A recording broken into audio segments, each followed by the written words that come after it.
বিয়ের অনেক প্রপোজাল আসে, ওকে আমি মানাতে পারি, কারণ আমি বিয়ে করলে একটা পারফেক্ট আম, এই দিনে আম কার কার ভালো লাগে এখানে দেখেন। আম আর দুধ নিয়ে খাওয়া হচ্ছে। এই যে দেখেন, কে কে এই খাবারটা পছন্দ করেন অবশ্যই কমেন্টস করবেন। আম দুধ আমরা তো খুব পছন্দ করি এই দিনে।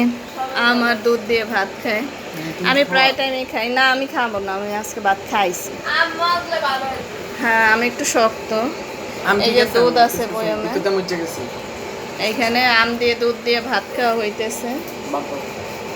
ছেলে অ্যালার্জি, এই জন্য আম দিয়ে দুধ দিয়ে ভাত খাবে।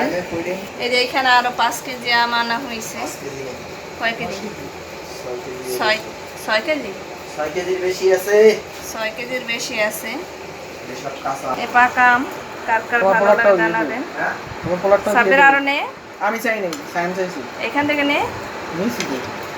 নিয়ে ভাত নে, দিয়ে ভাত দাও। চটকে খাই। যে আমার দুধ দেখে জিভে পানি আসে কার কার জানি না। যারা পছন্দ করেন তাদের আসবে, আমার আসে। খাও বাবু।